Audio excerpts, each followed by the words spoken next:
Look at that guy. Psycho. I would promote this on my page. Did you guys put this up? We did. Oh, then did you put it to the Terrificon thing? I will now. Yeah, because then I'll retweet it for the freaks that follow me. Oh, you are, in fact, watching The Dorkening. You're watching The Dorkening. Stay tuned. For all the geek news everywhere. Dorkening. And this is The Dorkening. Trust me, I'm smarter than these guys. Because The Dorkening is the best and most educational entertainment and information source that the Trauma team knows of. It's the best. The Dorkening.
Everyone thinks because you're a zombie, you don't know good coffee.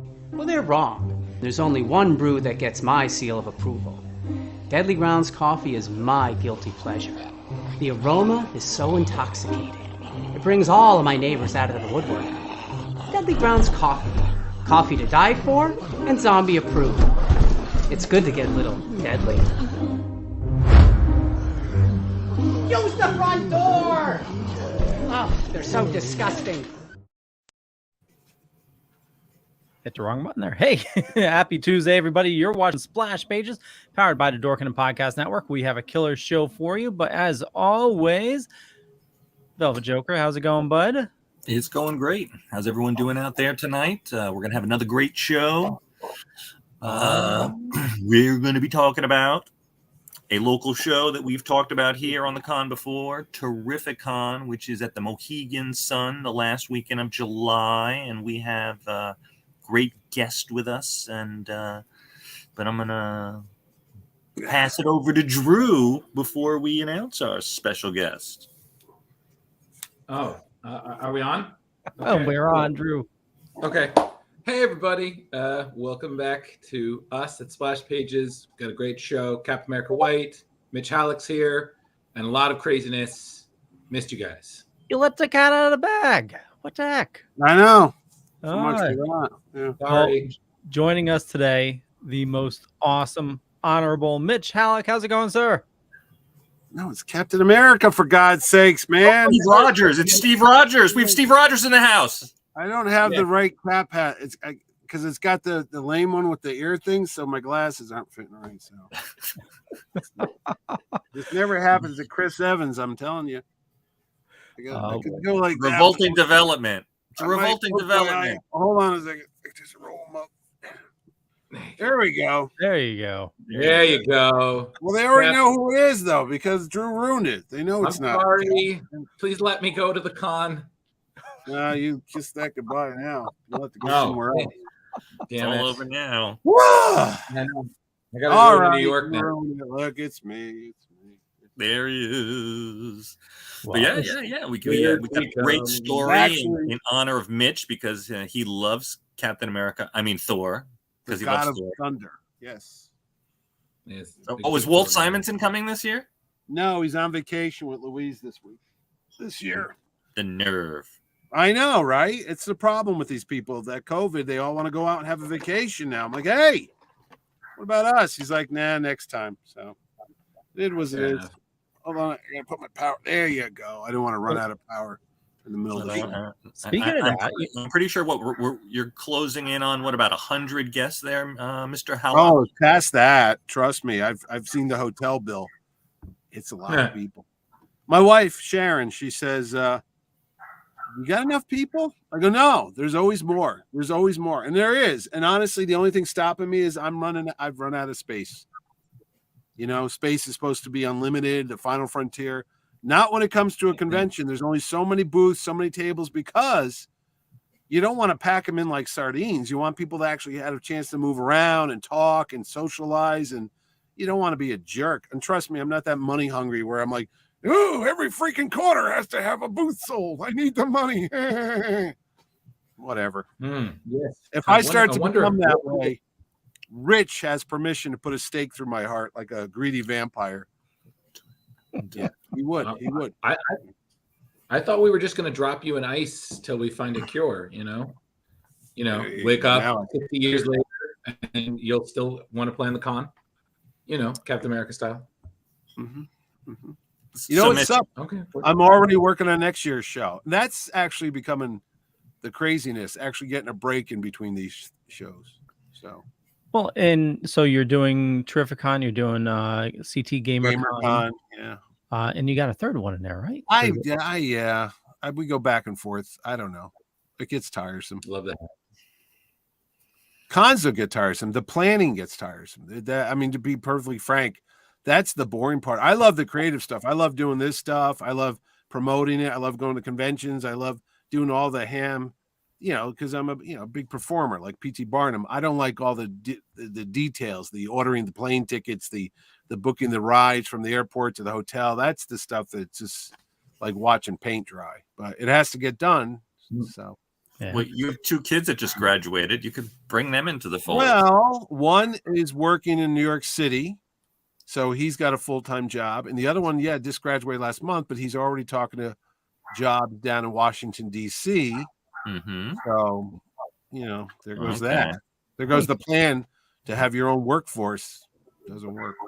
Well, he can work remote for you. Everybody's working remote nowadays. Yeah, I guess. Yeah. Mitch, you need a team of interns that you oversee. You know what? Somebody told me that last week. I was at the Hartford Yard Goats Dunkin' Donuts Arena or whatever it's called, the stadium. And I was there, set up the table, and Sharon, my wife, came in. Owen was home from college, so he came, and I had the booth set up, and I was giving out flyers and T-shirts and all that. And one of the promoters over at the Yard Goat said, "You should get interns. You should go get some college interns to do all this stuff. You shouldn't be the guy out here, meeting people and doing all this stuff." But it's like, no, that's the stuff you want to do, but they should do the menial stuff like the booking of the flights and that stuff, researching and shit. Yeah, that's pretty smart. No, I get a kick out of it when people come up and say, "Hey, I've been to your show for 10 years, and I went there, and this guy was there." I love all that. We just start talking about who they met, and who they liked and who they want to see. That's fun. That's the fun part of it all. Yeah, because you're creating memories. I know, right? So weird. I'm like the Tyrell Corporation. I'm making memories and planting them in people's replicant brains. Yeah. Nice. Very nice. Anyway. So you're talking about I apologize. Oh, no worries. You mentioned you're already planning next week or next year. So what goes into the planning part of it? Like that you're starting so early. You want to hear something that's even nuttier? I have a guest that promises he'll come in 2025. Really? Yeah, it's somebody really big that you all know, and he's doing some movie stuff, and he says I will be available in the summer, and we already agreed upon it. So I'm not going to say it, but that's how weird it is. I'm like, oh my God, that's like how many years? Well, you know what? It's only 3 years from now. So it seems like it's a far away thing, but it's as far as Empire to Return of the Jedi for us old folks when we used to grow up and have to wait 3 years between Star Wars movies. So it'll be here before you graduate. I'll be here after Ghostbusters 2. I know. Yeah. Thank you. What So goes Mitch, into is there a series of spreadsheets every year, like going forward? Yep. There's spreadsheet, which again is not my forte. I'm a Photoshop guy, not an Excel guy, but I have the columns and I have the prices and I have the names and I got to coordinate everything. Yeah. I don't like that Excel stuff, but yeah, no. That's what it is. Like we just mentioned, Simonson couldn't make it this year because they got a vacation plan. So I already got the dates for next year. So we're going to get them for that. Beautiful. And there's other people that are like that. They're just like, hey, I'm sorry, I got family obligations this year, but I'll come by next year. So right. But what a great couple in that you have, Mitch. I mean, you were just a comic book fan, and now you have a relationship with all these huge artists. Yes, not just artists, celebrities and everything. Yeah. How does that feel? Honestly, I'm gonna tell you, I miss the old Mitchie fanboy. I really miss that person. Because once you see how they make the sausages, you don't eat hot dogs anymore. And not to say it's a bad thing. It's just that, like you said, I used to, and I still do. I hold these people on on a pedestal, and I look up to them and all that because they're my heroes.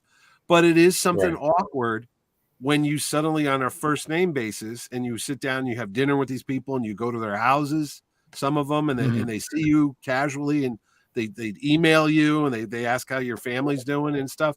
It's nice. Don't get me wrong, but it's so strange because I lived for decades as the guy on the other side of the rope and the other side of the table, waiting in line, hoping to get a chance to get a scribble or an autograph or maybe, And now that you're on the other end, it's, it takes a lot getting used to. It does. And then, and I can't pick up like a book here because I'll say, oh yeah, Roger did that book, Roger Stern. Oh, and then Ron did that book, and it's Ron Garney.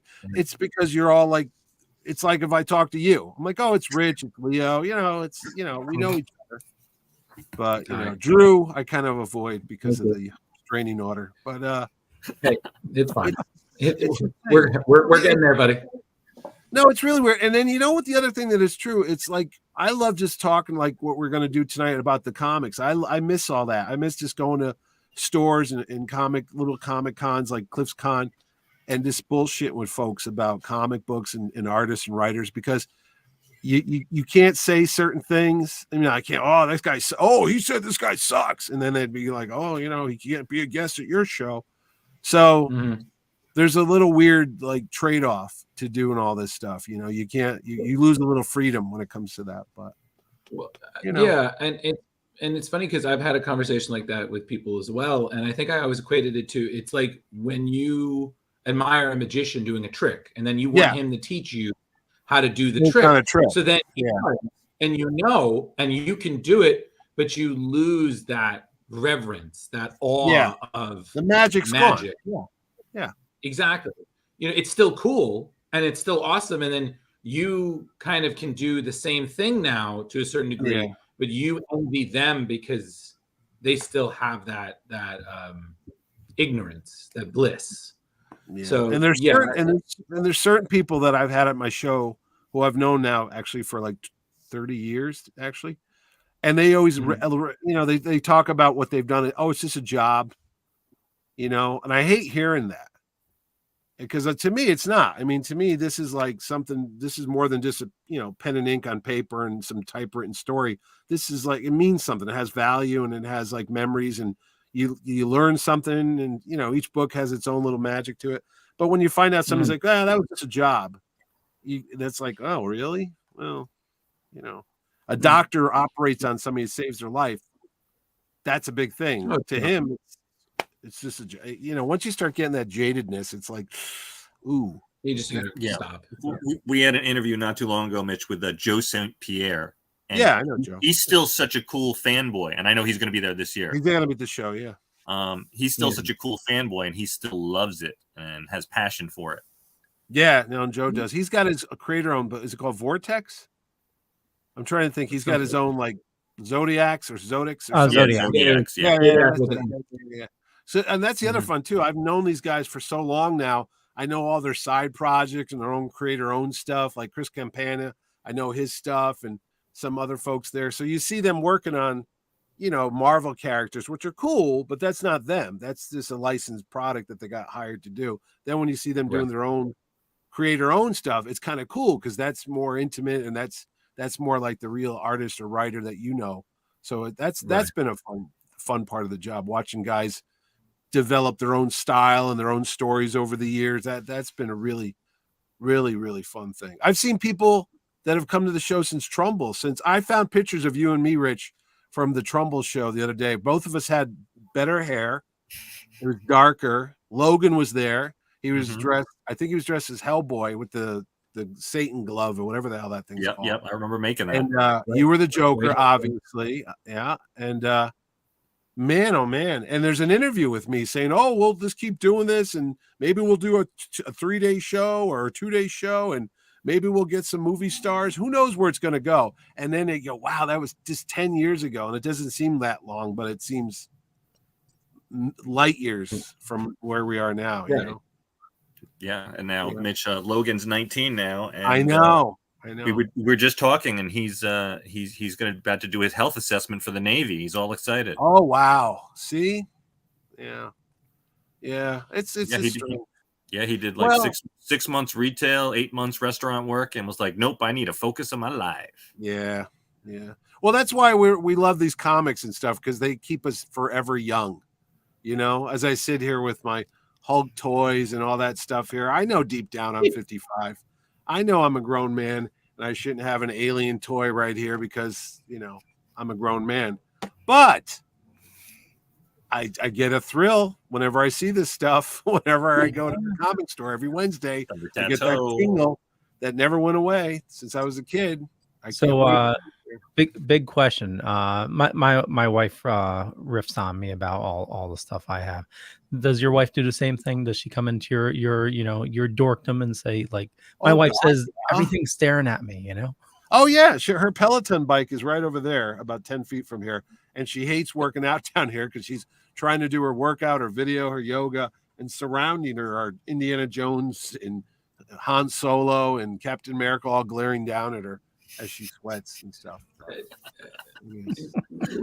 Speaking of Leo, are we ever going to get to meet Mrs. Pond? I feel like, again, you've talked about her, you've built up the legend of the keeper of the Leos. She's your Vera, the snake Shears.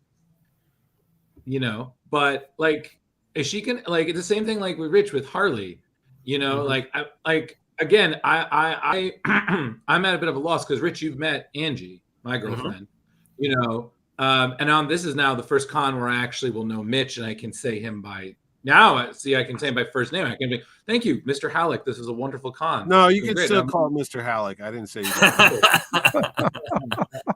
A few more years, Drew. A few more years. It's going to take a while. Yeah, I know. I got to get used to this. But Leo. Rich is gonna meet her. He's gonna be bunking over here. Yeah, I'm bunking Friday into Saturday night on Leo's couch, so I'm gonna meet Mrs. Pond. So I'll get all the deets for you, Drew. Oh, yeah, sweet. But, table talk tomorrow that next day. Yeah. Well, since we'll have everybody together, we should like get dinner or something. Just I saw Leo. I saw Mrs. Pond after GamerCon. Oh yeah. We were just finishing our GamerCon show. It was Sunday night, the whole crew, and I was so tired. And I go up to Lansdowne, and there's Leo. Hey, I'm like, oh God, man. Hey, man. Hey.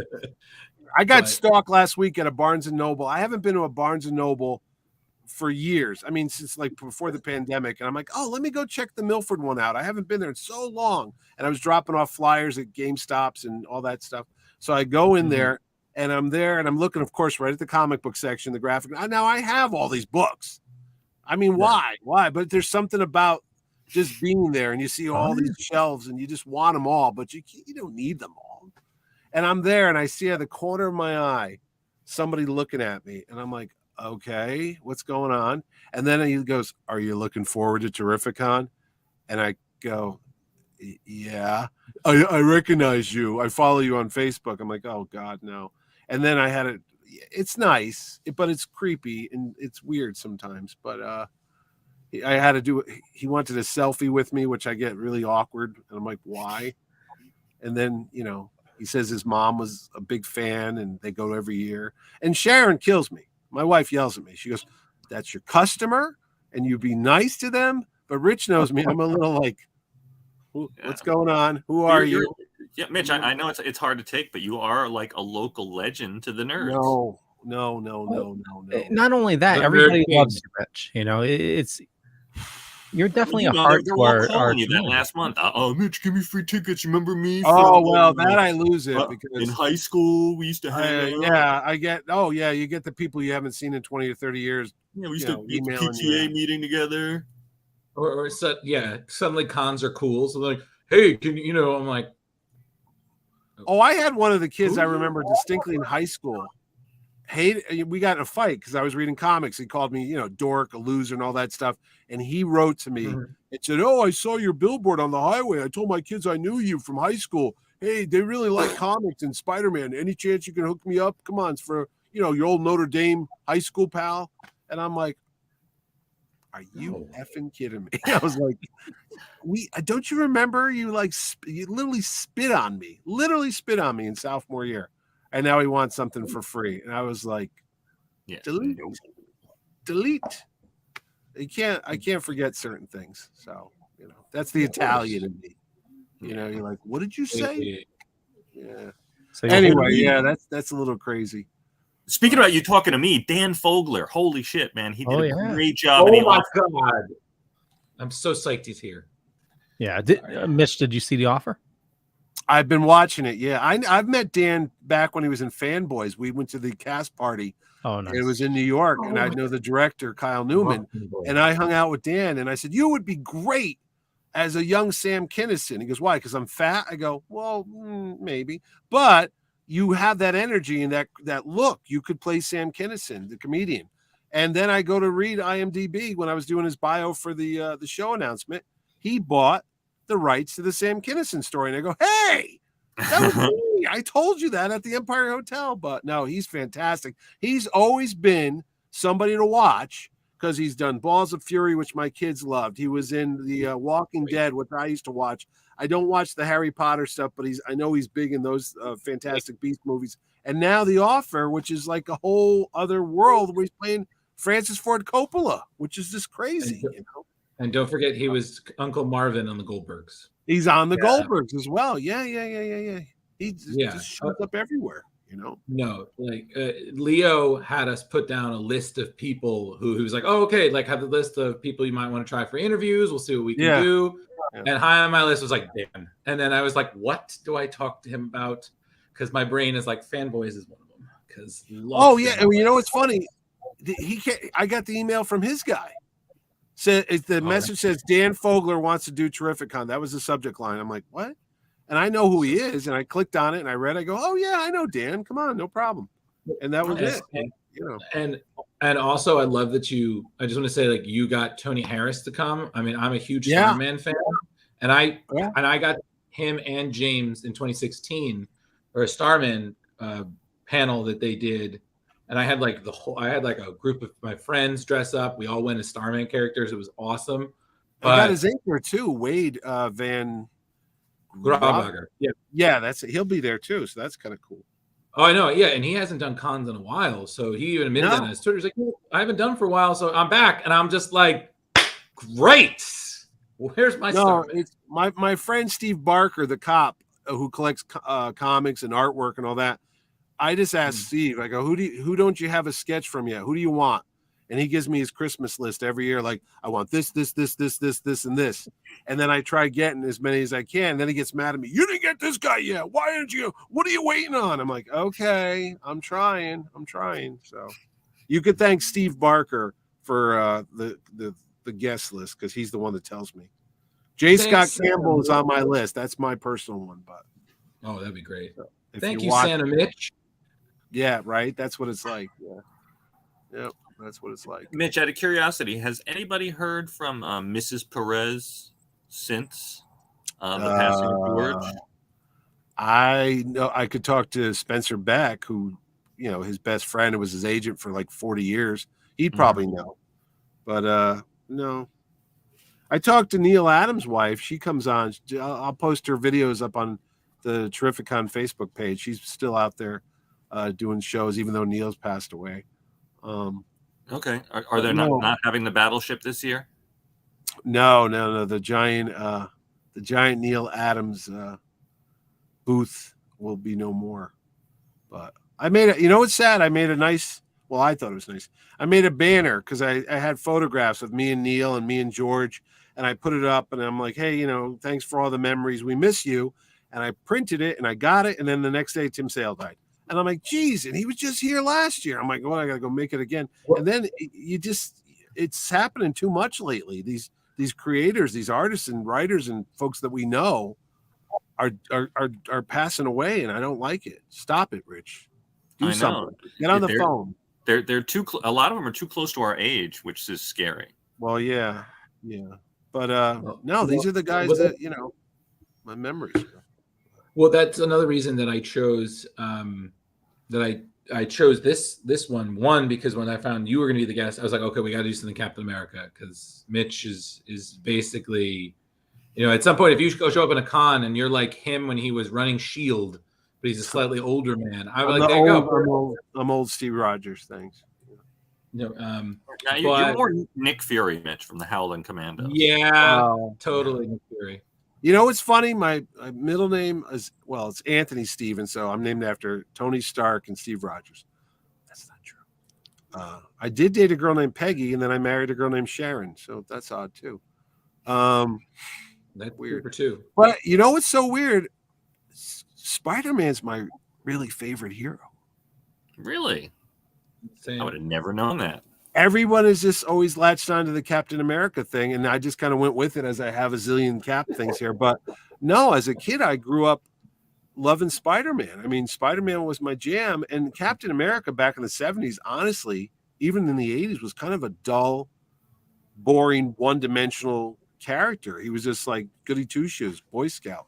And it wasn't until the great Mike Zeck, J.M. DeMatteis, they did their story with the Deathlock. I loved all that stuff, and in the 80s. But then then it went into the Liefeld stories, and then Jeff Loeb came on, and Mark Waid came on, and then Garney got into it, and then it came back, and then it was really good again with Cazaday and all those folks, and then they had Brubaker.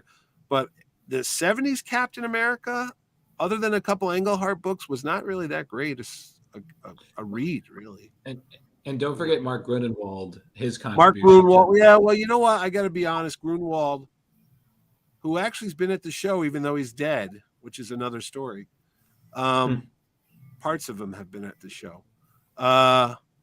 He had some kind of goofy runs on there. He was trying to be he did like an Indiana Jones. That whole Bloodstone thing was like their version of Raiders Lost Ark, and it sounds good on paper, but when you read it, it's kind of hokey, I don't know. All the characters go through their phases where they're great and then they're not so great, and sure, up and absolutely down, up and down. Yeah. I was just reading today they're going to be doing a team up with Captain America and Deadpool. Okay, but really? the thing But they've done that before, and it's just like, okay. Okay, Sam Wilson. I thought you meant Steve Rogers. I'm like, really? Yeah, exactly. We've seen that already.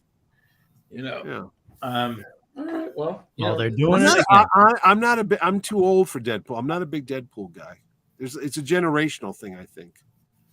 I never got the joke. I tolerate it. I will tell you, I'm bringing a Deadpool variant to Terrificon, so yeah. I look forward for you to know which one it is. I know people like him. Like I like Moon Knight. I like Moon Knight in the 80s and the 70s and stuff.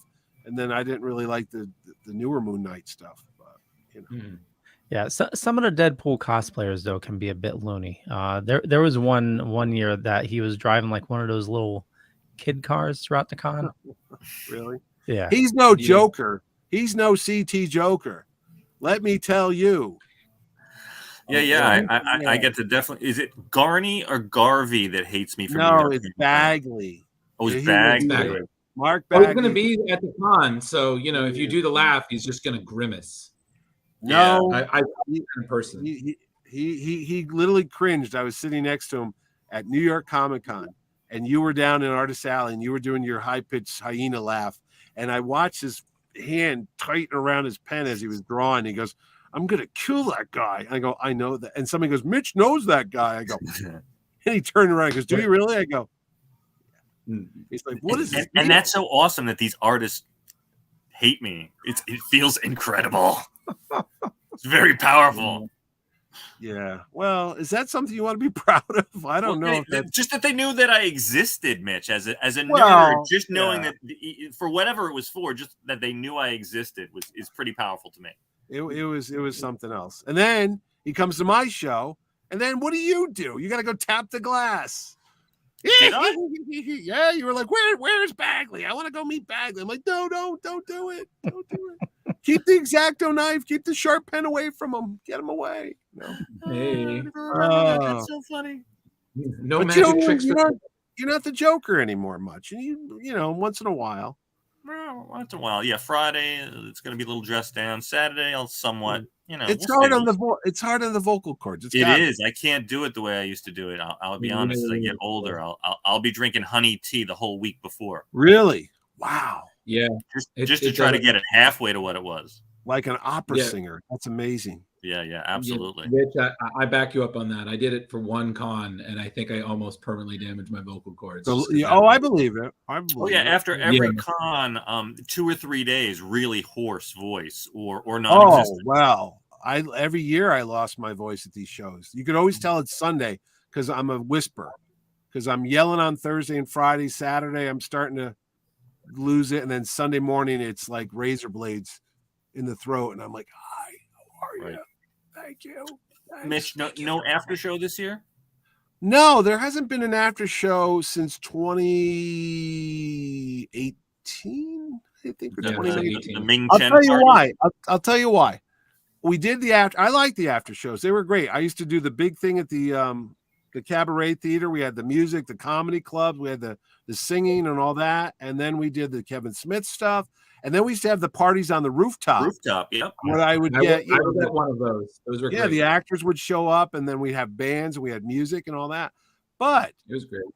It's like being a backyard carnival right next door to Disney World, because I'm competing against the Mohegan Sun, which is built for nightlife. And there's, the comedy club, there's the restaurants, there's music, there's free concerts at the Wolf's Den and all that stuff. And then there's other nightclubs, and then there's gambling if you're into gambling and stuff. And, it's hard to get people to just sit around. And I think the reason why I stopped it is because somebody said, can you do an all ages show? Because they brought their kid. And I'm like, yeah, we could try an all ages show.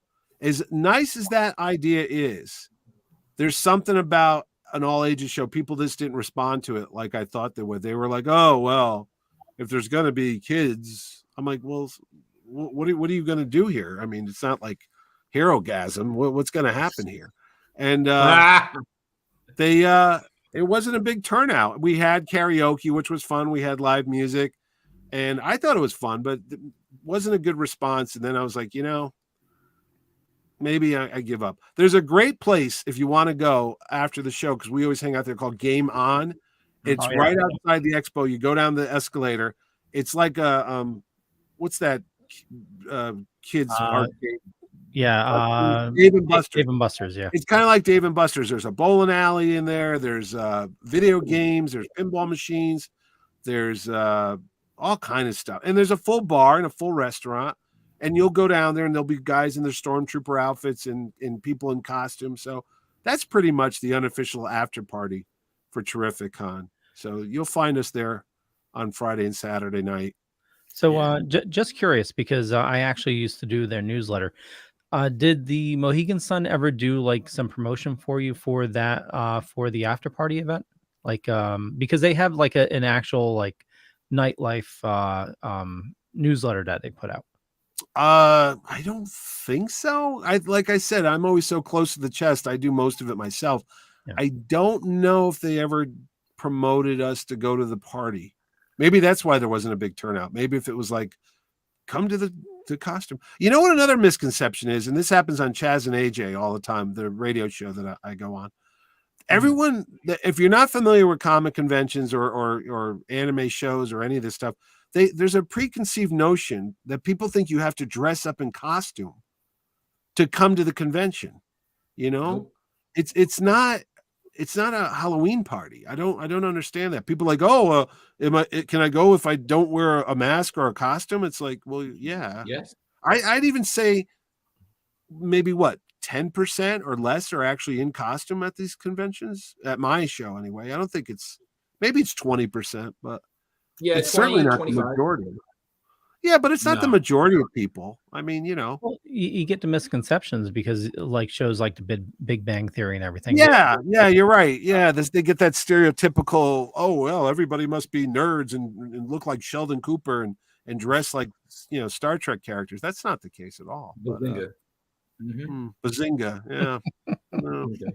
Right. Mm-hmm. But that is I'll tell you, the costume party is not the costume contest is always the thing I look forward to, and that's why I put it at the end of the show, because it culminates into like the ball drop in Times Square. That's it. That's the finale, and then everybody shows up because you see all the great costumes on Sunday afternoon. Yeah, and then you go get pizza. And then you go get pizza at the Pepe's White Clam Pizza. That's where I'll be. 100%. Absolutely. Thank you. Yeah. Yeah. I don't know. Now you got me thinking. I mean, it's only a month ago. Kind of late to do an after party. Well, you just announced something going on Friday night. Well, yeah, there's free stuff. There's a free concert. Last year it was Queen. They did a tribute to Freddie Mercury. This year they got a tribute to Elton John on Friday night outside. It's an outdoor venue, but you just go out there, sit on the grass, and get a drink and watch a 2-hour concert. Yeah. Well, if you decide to put it on, maybe talk to the Mohegan Sun marketing department, see if you can get like featured in their nightlife newsletter. Yeah, because it has. When I was doing it, it was a fairly large reach. So I'll tell you the best one they had when we first got there. Do you remember the Glow Party, Rich?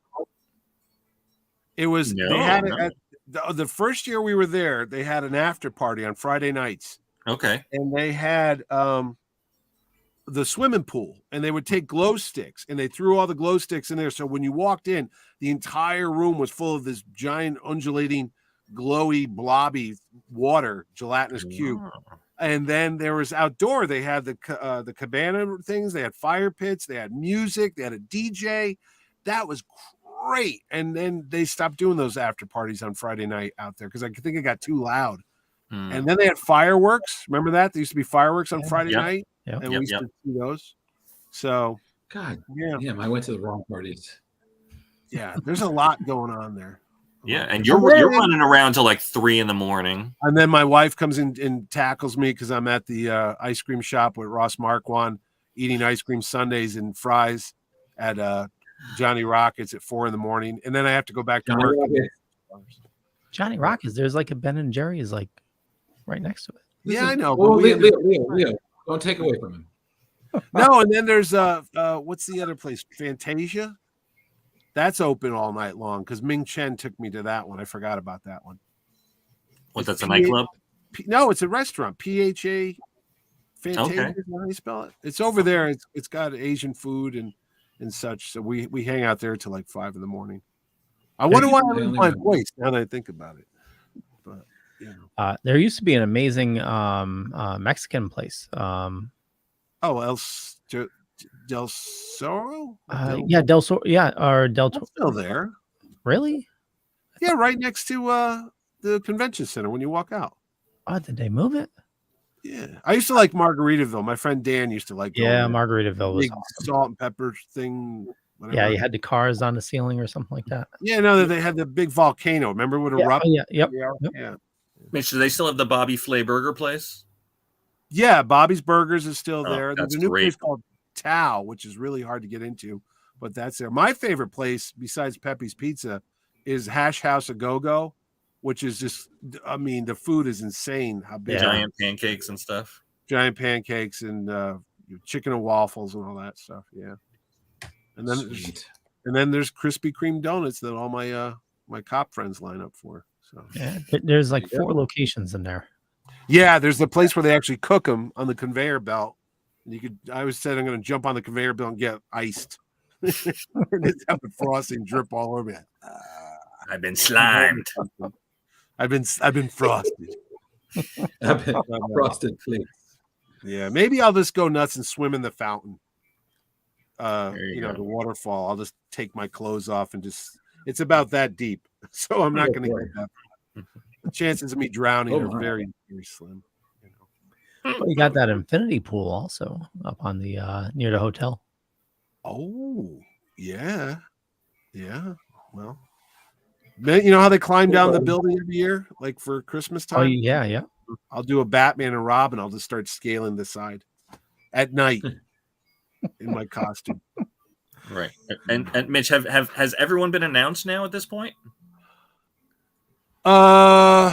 There's one actor I signed his contract, and I've been waiting over a month to announce him, but he's got reshoots on a movie, and I can't do anything about it, and he can't either because, you know, he's right. So it's still up in the air. Pretty much done. I'm going to say it's 99.9% locked. Whatever you see is what you're going to get, and you're going to get a lot. But there's always that one little extra. You got to remember.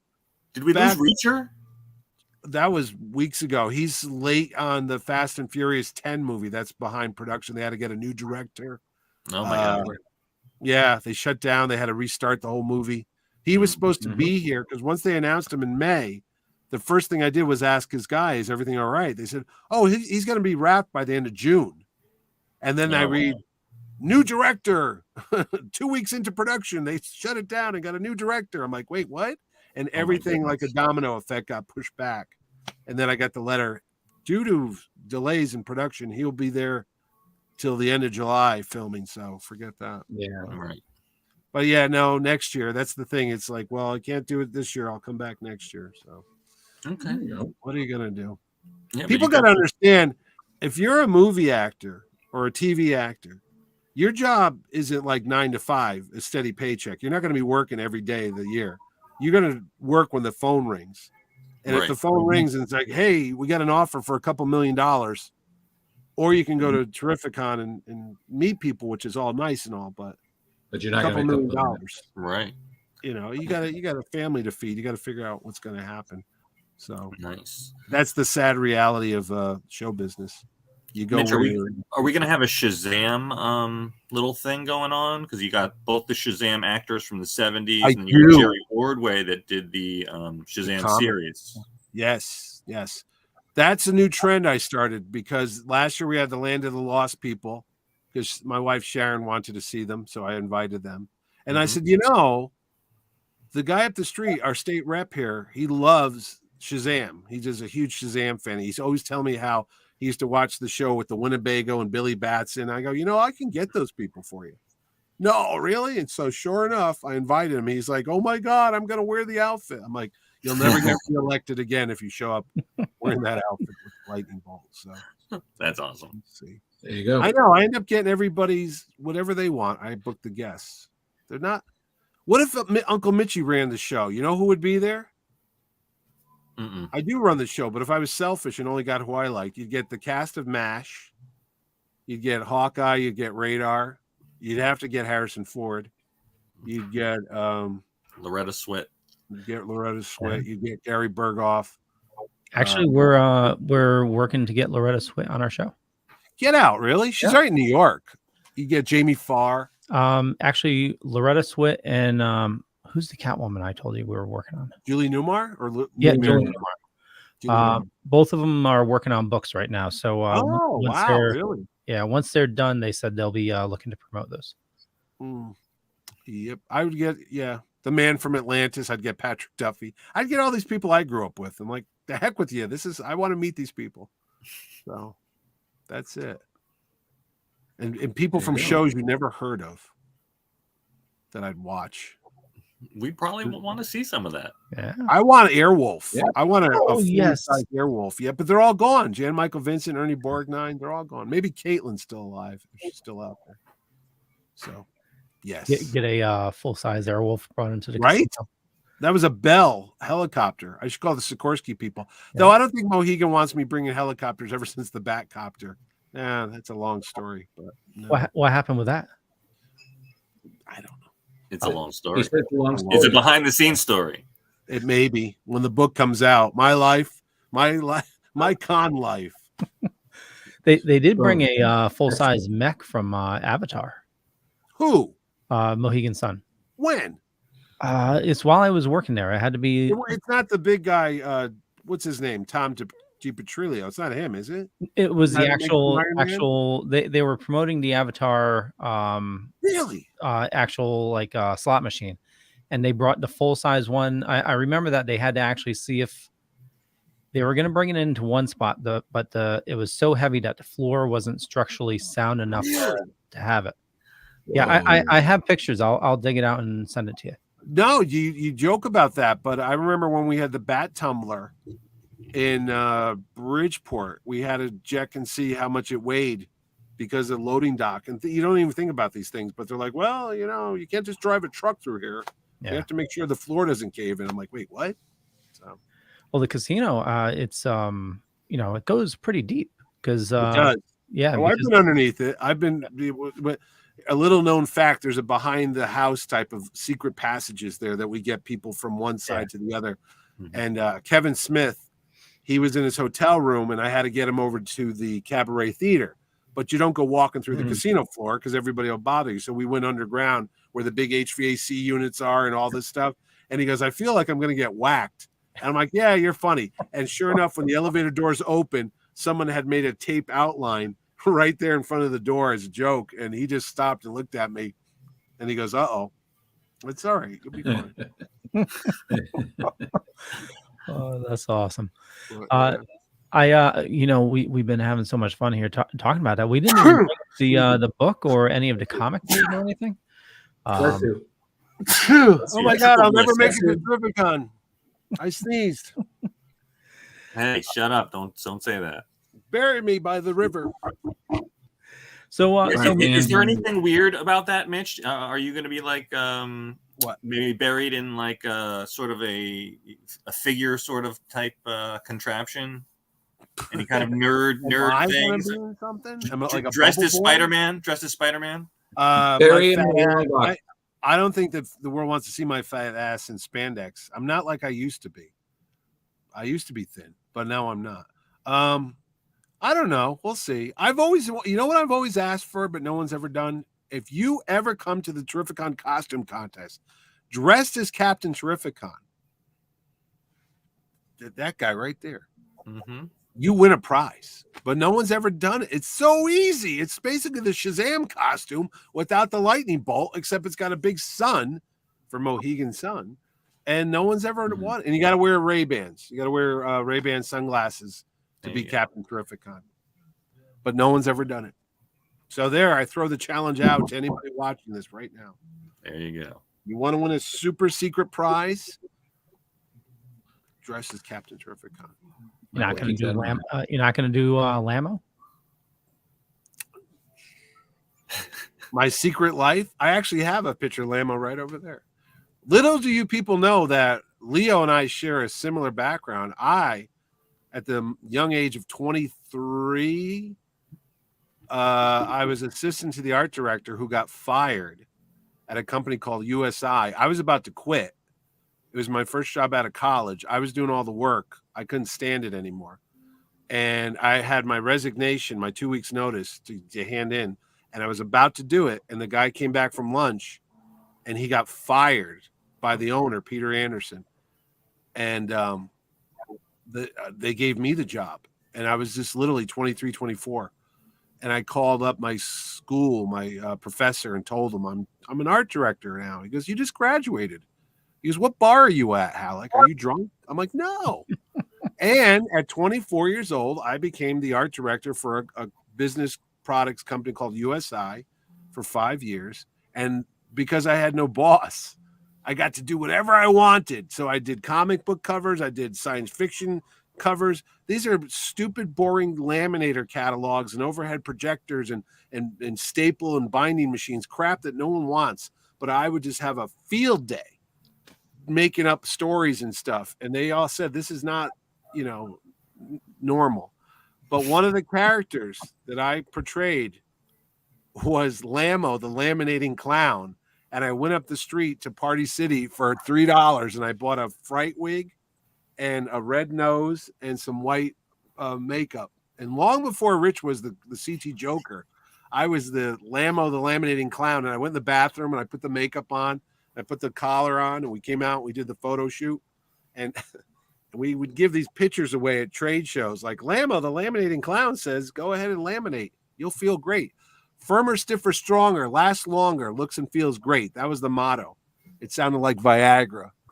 And yeah, and whatever. That's my first job. And then Leo becomes the art director years later at that same company. I don't know how long you were there for, but I was there for 4 years. 4 years. So yeah. see, and you were like, I know that guy. I've met Lamo the clown. He's alive. Lamo lives. Yeah. Well, they still keep all the catalogs and everything there. It's going back. Yep.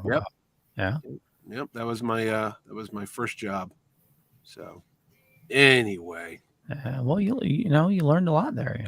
I did when you're your own boss, and in subsequent jobs, I would always end up talking to the owners of the companies, which is weird because when you work at a small company, there was only like 50 people there. So I would talk to the owners, like I still do. I actually talked to one of the guys today, George Giannakopoulos. But you don't give a shit. You just walk in the room and you just start talking to them. So there's this weird little buffer that never happened to me.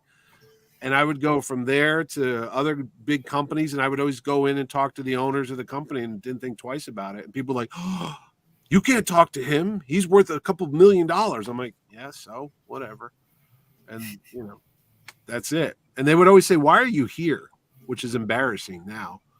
They're like, you should be doing something else. You shouldn't be doing catalogs. You should be doing movies or TV or comic books. So, or comic book conventions. Yeah. The guy said, he goes, "Oh, put Mitch in front of a room to talk about document management software. It looks like he's getting root canal. But ask him about the latest, movie or comic book, and his eyes light up, and he's on the table, and he's acting out the story, and he's waving his hands around like a fighter. But go back to what we do, and it's like, yeah, laminator puts things in plastics that'll be around for millions of years after we're all dead." Whatever. So kids, don't do what they tell you to do in school. Go out and do what you want to do, and you'll be a happy person. Yeah, totally. Absolutely. So anyway, yeah, go read this book. It was great. Tim Sale, Jeff Loeb, White. Has it been 4 hours now? No, only an hour. Almost an hour. Just about an hour. Yeah. Well, you got me on here. I don't talk to anybody all year. I live down here in my hole, my little bunker, and I watch you do a couple of these a week. I do, and they regret it too. Like, oh God, shut them up. What's the latest one with the Australian guy? Mitch? Oh, Ed. Ed and I just did Thundar the Barbarian. That'll be coming on this week. Oh, nice. Right? Very cool. So did you watch the whole season again? Oh yeah, you did. There's only 21 episodes of Thunder the Barbarian. This would be a great movie. I don't know why they haven't made Thunder the Barbarian a movie. Steve Gerber created it. Comic book Steve Gerber, Howard the Duck fame. Mm-hmm. You know, Alex Toth artwork, Jack Kirby designs. Come on, it writes itself. I think all that Alex Toth should be movie stuff. Ariel Ookla Ride. It was awesome. Lords of Light. That's my childhood. Drew's like, I don't know what that is. You don't know what that is?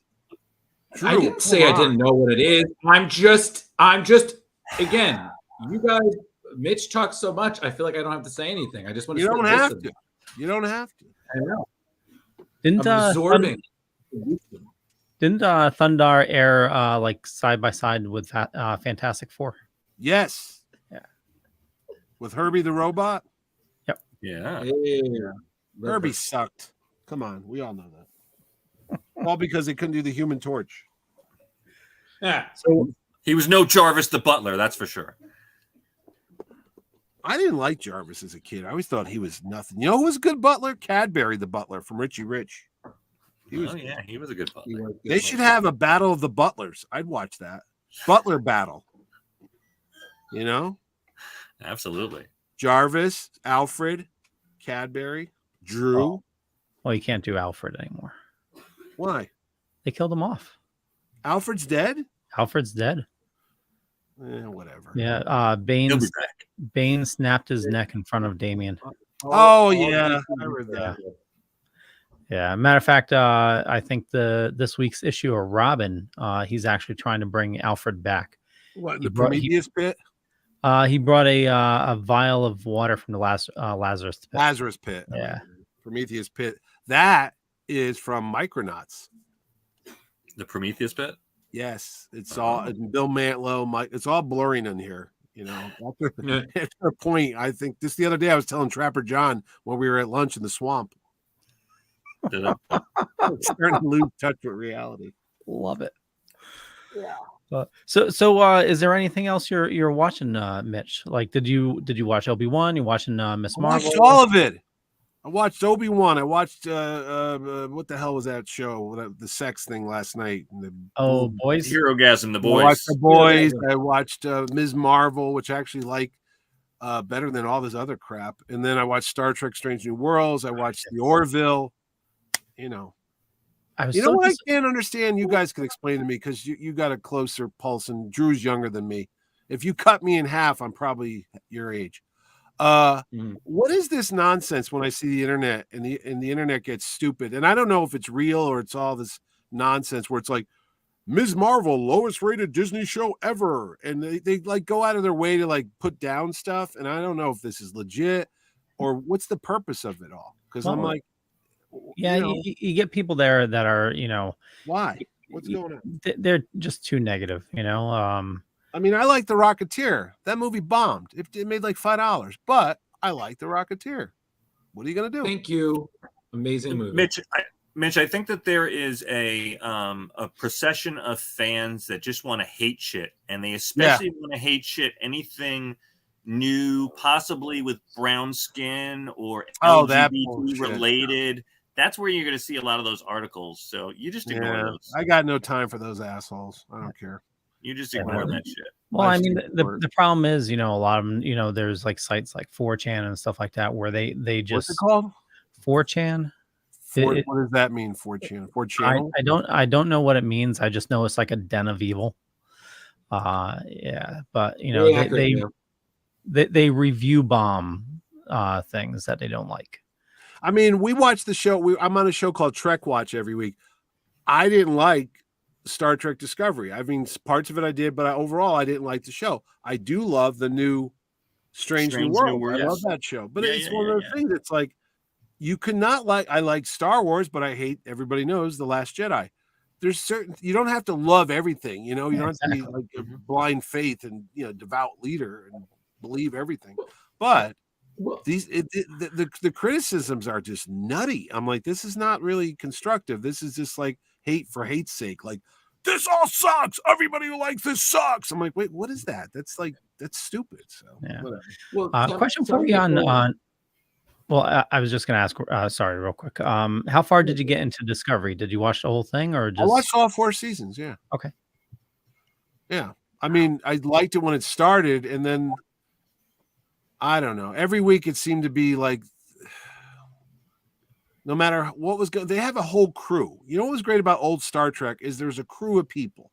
And one week Spock would come up with anything, and one week Dr. McCoy would help come up with an answer. One week even Scotty would come up with everything. But what happened on Discovery, it's like no matter what happened, no matter the greatest minds in the Federation, they would be stymied and stumped. They couldn't come up with the answer. But then Michael Burnham was like, "Oh, just do this." I go, "How come she knows everything?" And they have all these other Vulcan signs, and no one ever seems to know but her. But that's like once in a while, let somebody else be the hero of the show. That's what started getting me crazy. You know, I mean, Mitch, I totally agree with you because I mean, I'm an old school Star Trek fan. Like, I enjoyed the later stuff as well, but I love the Orville. But the I'm Orville's not great. really a big fan. Yeah, and I think in some ways, in my opinion, I've always said that the Orville is a bit more of a better Star Trek show, than Discovery is. You know, I agree with in you the 100%. beginning, yeah, 100%. I agree with you. Yeah. The guys. Now I'm back at Terrificon.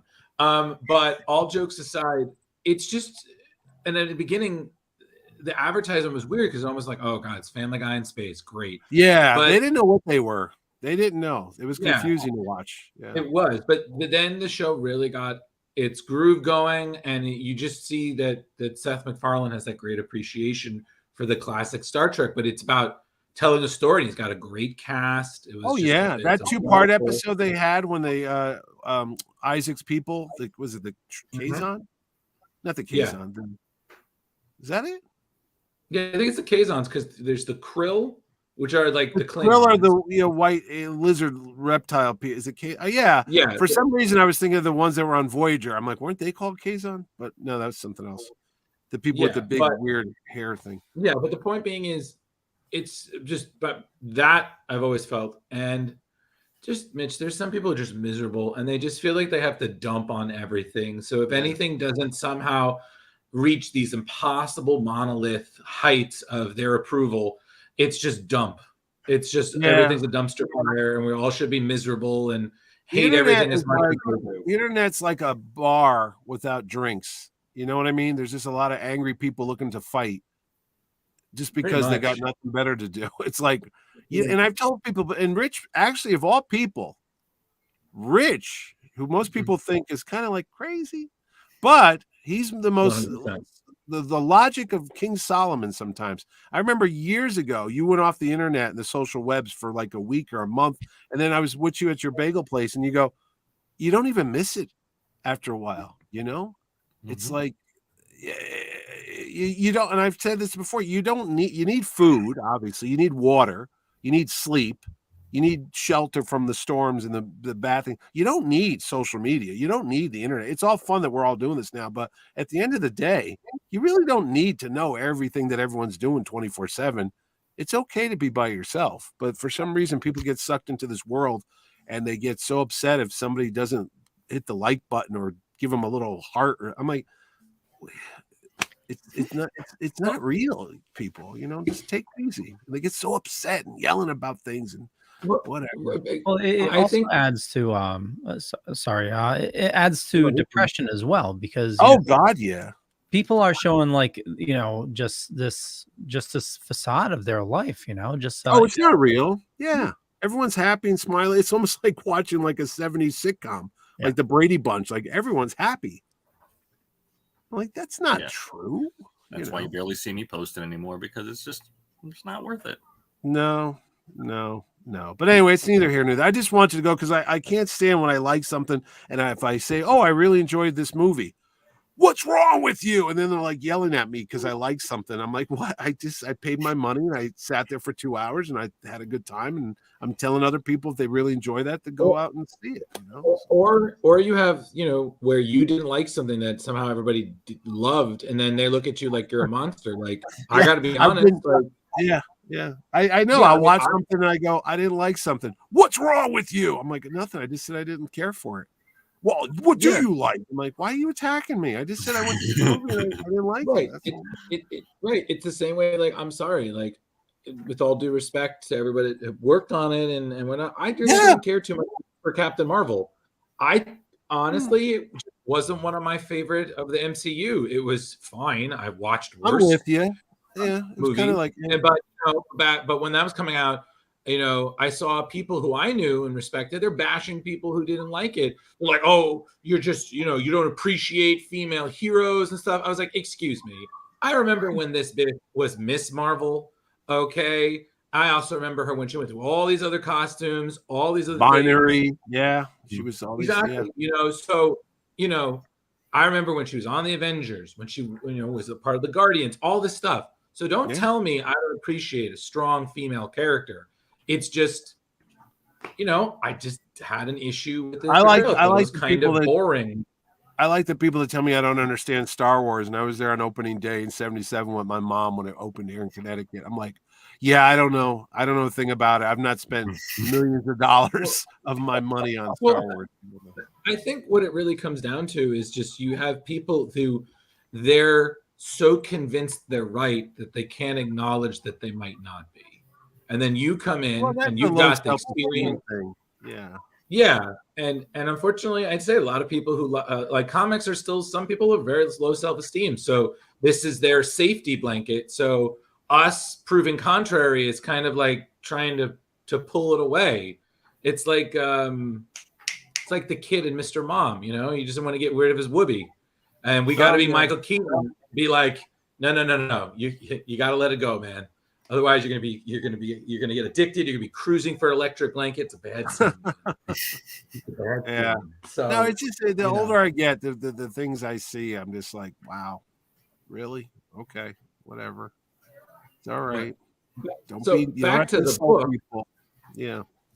So back to this book, I will say one point. I did want to point out one thing that was really interesting about Captain America White is that it took literally 7, almost 8 years for us to see all of it. And that had absolutely nothing to do with, this wasn't something like, they had a feud. There was a lot going on, but primarily a lot of the delays was because Jeff Loeb, the writer, became the head of Marvel TV. So, you're doing Daredevil, you're doing Luke Cage, Jessica Jones, all this stuff. And then Tim Sale, who, as we know, he would go to cons and whatnot and do commissions and stuff, but he didn't do a lot of sequential, work. He did covers and stuff. But, so literally it wasn't until 2015 where we saw the first issue released. And it's so funny because that became a mega issue because they just combined that with issue 0, which was released back in 2008. I know because I have the original one signed. And it's crazy when you realize that this is like, what is it? Like their 9th, 10th collaboration, Tim Sale and Jeff Loeb. And this was the last one in what I believe is called the Marvel Color series, because they had done, and we haven't got to review these, but they're really great. And I really do recommend we do. Daredevil Yellow, Spider-Man Blue, Hulk Gray, and then Captain America White. And it's just, it's again, they really were a wonderfully collaborative team, and it shows. They really know how to complement each other. And it was funny, and then I'm going to let someone else talk, is they were really going for, because I've read interviews about this, they were going for a thing where they wanted that appreciative nostalgia, but also a lot of their stuff deals with a loss. Old Gray, you had the loss of Betty. Spider-Man Blue was the loss of Gwen Stacy. Daredevil Yellow was the loss of Karen Page, and in this one, it's the loss of Bucky, which was happening around the time in 2008 where they're doing it, and then Brubaker, who Mitch you mentioned, brings back Bucky as the Winter Soldier in his run of Captain America. So it was just kind of really funny timing. But I haven't admittedly read a lot of classic Captain America, but this to me felt very like it would fit in that 60s, 50s, 40s era story. It's a very old school story, but there's a lot of good nuances there. So this is my sense. Someone else talk, please. Well, for me, this just felt like they were really trying to highlight and introduce the newer generations that there was a Bucky before there was a Winter Soldier. And this was sort of a pure, clean storyline. You know, as they say in the beginning of all the things, instead of saying writer and artist, it just says storytellers. And we've read, Drew, a lot of more complicated stories that they have written. Mm-hmm. And but this was just a different variation. It was very smooth. It was very clean. It was straightforward story. And I really felt like they got the point of Bucky and his innocence and what he meant to Cap, and you know, and not mentioning Winter Soldier. I really thought that was key to not mentioning it at all. And bringing back the Howling Commandos and Nick Fury without an eye patch. I mean, all super classic stuff that I felt like they were just trying to reintroduce to the newer generations. I don't know. Did you catch that vibe at all, Mitch? Yeah, no. When I was a kid, my reference to Bucky came from The Invaders, which was a Roy Thomas World War II Marvel comic in the 70s and stuff. And Bucky always just seemed like, I know he's supposed to be a boy, like a young 13-year-old kid, but they always would write Bucky almost as if he was just a little guy. You know what I mean? It's like, oh, he's just another guy. He's just a little short little guy. But no, it's like he's a kid, dude. He's like, you know, like when they do Robin well in Batman and Robin, they emphasize, like the Frank Miller, some of the stuff he was doing on All-Star Batman. You got to keep the story about Robin being like a 12 or 13-year-old kid that's counterbalancing the horror of, you know, in Batman it's the vigilanteism, but this one it's World War freaking II. And Cap tells him a couple times in this story, like, not one mistake. You can't make a mistake because this is life and death. This is a war. This is Nazis trying to kill you. It's not let's play Robin Hood in the backyard and with sticks as swords and rocks as grenades and stuff. So that storytelling comes across very well in this book, and you see the whole relationship between Captain America and Bucky. It's almost like father and son, and in a weird way they're kind of equals too, but it's really hard to describe because he is so much older than, but then Bucky becomes like his younger brother. It's a very good relationship, even though it was only a couple years. And then Bucky's, to us, Bucky's dead. I mean, as a kid growing up, you knew Uncle Ben died, Gwen Stacy died, and Bucky Barnes died, and that's just the way the world was. And he wasn't coming back. There was no Winter Soldier and all that. And in a weird way, as much as I do like the Winter Soldier character, and I do like what they've done with Bucky, to me, that's a different, the Bucky that came out of the cryo chamber, whatever you want to do with the ice, that's not the same kid. The one that I know was the happy-go-lucky 13-year-old kid with a machine gun, which my son Owen used to think was bizarre. He's like, this kid has like a submachine gun? I'm like, yeah. He goes, but he's like a little kid. I'm like, I know, but war, man. It's a war, man. But I remember Owen just thought it was nuts. He's like, why is Bucky machine gunning people? I'm like, because it's a war, kid. You know, they don't understand World War II. But it is something else. That Bucky is gone. He's dead. The Winter Soldier is this evil assassin. And he's so much older too, because they aged him up a bit to be almost on the even par with Cap nowadays. So it's like a little moment in time of World War II Captain America, and Jeff Loeb and Tim Sale, they do such a good job in these 6 issues, or 7 if you want to count the 0 one. You could read this book and you'd know everything there ever was to know about Captain America without going back and reading all the tales of suspense and all that stuff from the 60s and then the early 70s, you know. So I love it. I think it's one of the best books ever. I really enjoyed it. I mean, I never really read early Captain America, and you know, one thing that a lot of people don't really get, especially, you know, with like DC and stuff, you know, with Captain America, people are dying, you know, like you said, it is war, you know. So you do get that grittiness. The one thing that I really enjoyed also with the artwork, you know, normally with their Batman books, I wasn't a huge fan of the art, but with this book here with Captain America, there was just something different about it, you know. Yeah. He kind of doesn't do the tightest drawings in the world. It's very fluid, almost like a Gene Colan type of look to it.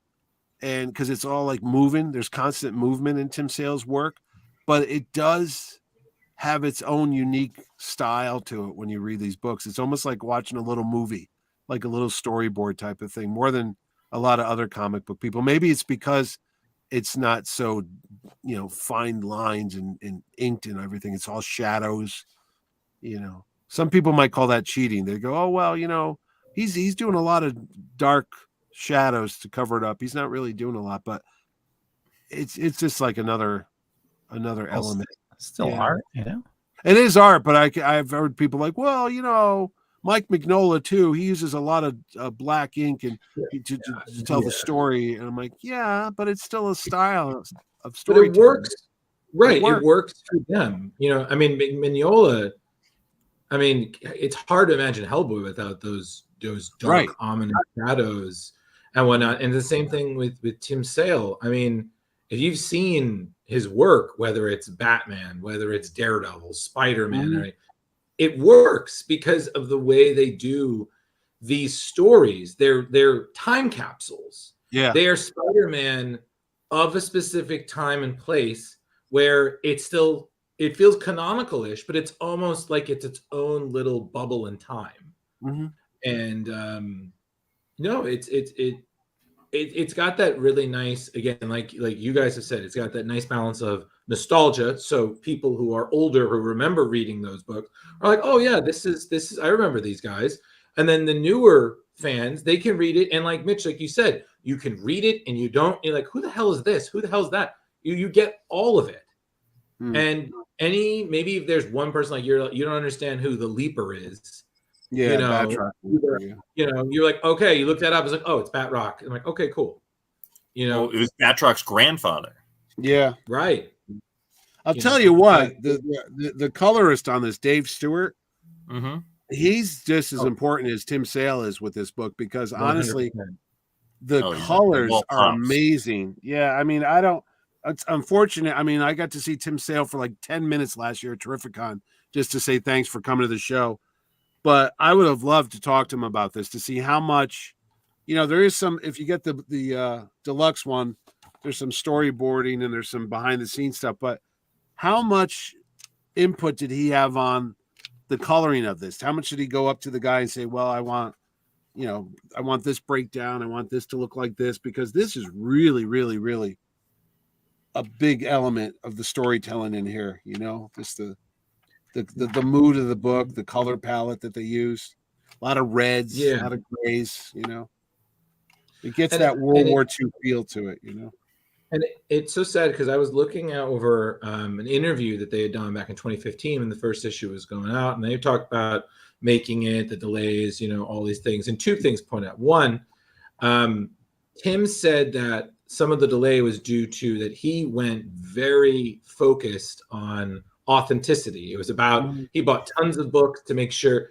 that the architecture was right, the machinery, all these things, because he knows a lot of people take that seriously. And in the interview, he name dropped Tony Harris, who is a big fan of that kind of thing. And he said that they know so much that they would give him shit if he didn't get it absolutely right. And he said that intense level of authenticity also brought a lot of style changes to it, which contributed to some of the delays.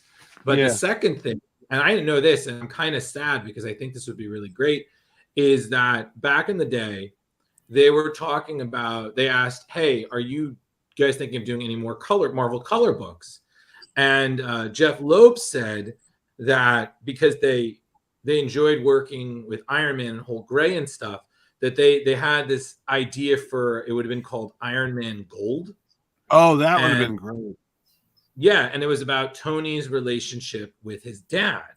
Someone who around that time kind of came back, and Tony is living in the shadows of someone he thought was so great, but he wasn't really loving, and because they've done stories about fathers before. I mean, we've read Superman for All Seasons. That's kind of a big love letter to fathers, and I didn't know about Iron Man Gold, but I was like, man, that would have been so cool. Yeah, I could. That see would have that. been really good. Yeah, and I'm not really an Iron Man fan. I got to be honest with you. I think the only one I've enjoyed besides the sporadic classic Iron Man, Double and Bottle, that stuff, is the Ultimates Iron Man.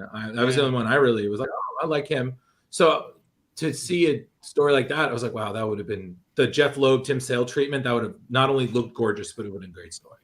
Yep. So fun fact, everybody. So, maybe one day.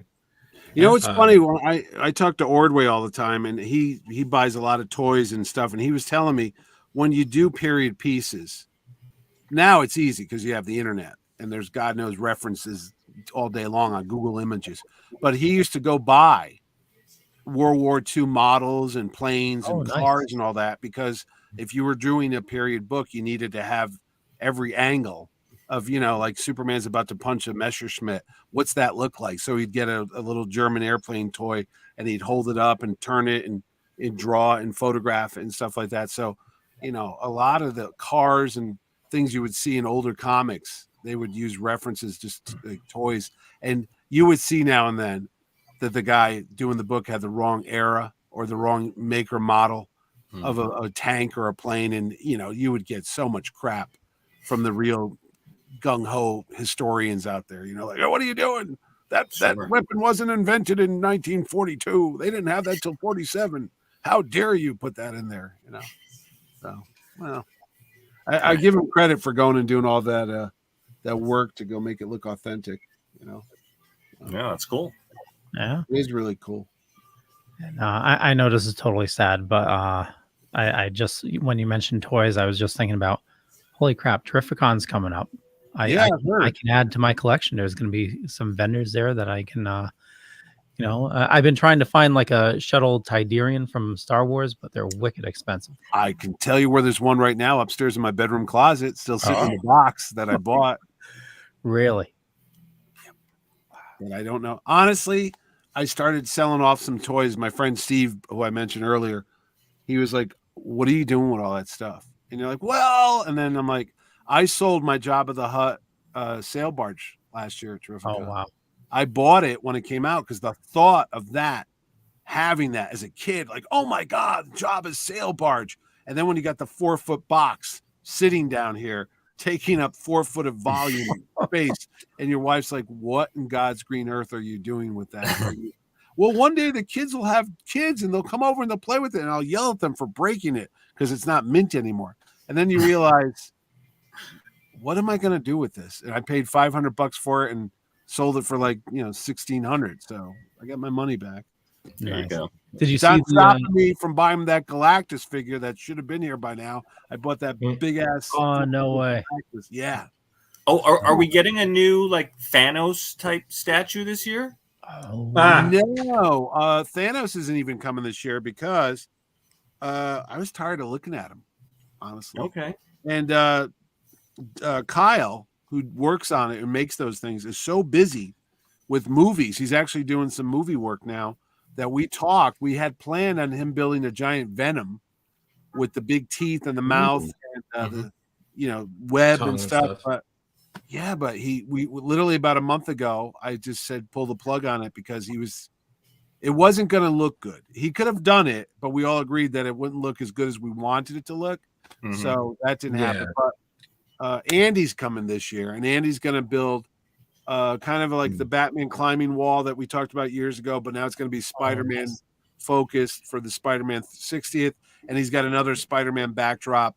I mean, dude, I wanted to build the Batwing airplane from the Michael Keaton movie a couple years ago, and we actually had drawn up plans for it to make it full scale. What? Yeah. Oh my God, that would have been amazing. I know, right? And when we got the plans, you know what you find out?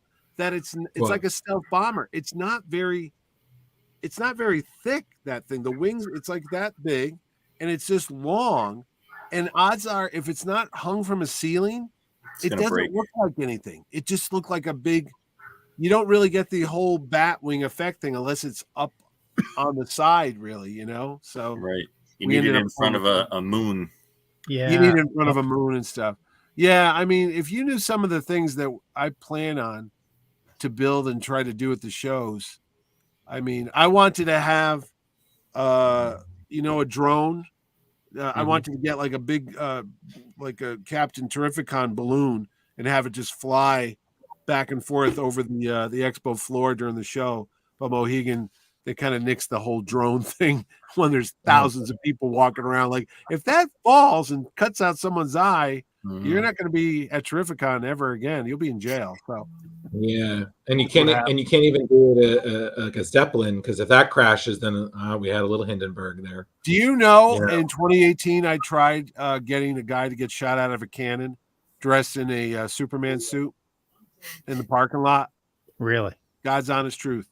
I had insurance drawn up. I was talking to them, and it was going to be, we'll come to Terrificon 2018. You'll believe a man can fly, because it was the 80th anniversary of Superman.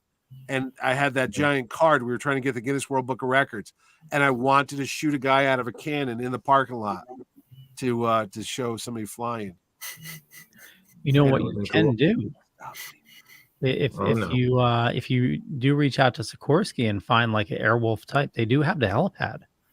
Oh, I know. We landed the Batcopter there, buddy. I know. I know all about the helipad. Anyway, yeah. The reason why is I try to make, and Rich knows this, I don't make, it's not just a convention, because this is all I do for a living. I make it like an event, like it's a Broadway show. I want to have like a theme. I want to make everything part of it. We got music going on. We got a soundtrack. I saw the Elvis movie the other day, and I'm sitting there going, can we build a stage and have giant lights that go on that spell out Terrificon and have that Elvis music with that dun, dun, dun, the 2001. So we're working on that right now, actually. And it doesn't make any sense to you people that just go to buy comic books and toys. But to me, it makes total sense if I have the whole place explode in a smoke bomb at the end with sparklers and fireworks and stuff. Yeah. Yeah. Mitch is not putting on a flea market. He's putting on a production. Oh, yeah. Damn right, man. Forget, this isn't like, let me go meet the cast of Facts of Life or whatever and get an autograph. This is like, what are we going to do this year that's going to have you talking about it till next year? Like, did you go to Terrificon? Did you see when they did this or they did this or they did it? I want to be like Disney World. I want to have stuff going on everywhere, So that's crazy. Now I'm getting all fired up talking about it. Before we started, I was down in the dumps because I was buying airline tickets for thousands of dollars, and I was like, why am I doing this? Now I'm like, I can't wait to do this next month. See, there you go. It's exciting. We will. Less than 4 weeks away. Thanks, Dorkening, for getting my spirit back. Get your tickets now. We helped. And join us next week as we helped Mitch get his mojo back. Yeah. I'm sorry. What? No, seriously. Well, just like this Captain America book. Just like, actually, this, I got to admit, this, like you said, it's about loss. It's kind of a downer. It ends on a down note when Cap destroys the statue. Yeah. They made a tribute to Bucky and Cap, and he just throws his shield and he destroys the Cap part of it, and he leaves he's like, send me a bill. He just can't deal with the whole, he's not come to grips yet with losing Bucky, and that's this whole story here, So there was one part I just wanted to bring up. I just enjoyed the random Namor cameo. Oh yeah, I was out of the water. Yeah, it's just like, man, I wish I had my shield and just Imperious Rex. Here you go, bro. And they're like, who is that? Oh, he's a friend. I thought this was fantastic. There's like they're in a fog during the war. Oh yeah, and they did something to the coloring, and it just has that look like there's mist over everything. And there's your cameo right there. Yeah, very good. Yeah, just throw. And they make an Invaders joke. I think he said, what's going to show up? Like, is the original Human Torch going to show up next? Yeah. And one other thing is, I really wish they had more of an MCU. I know they don't, but the friendship between Dugan and Fury is just so great. Yeah. But, I don't buy that whole nonsense that Dum Dum Dugan is LMD. That the real Dum Dum Dugan died years ago. That's what they brought up during Original Sin. I'm like, yeah.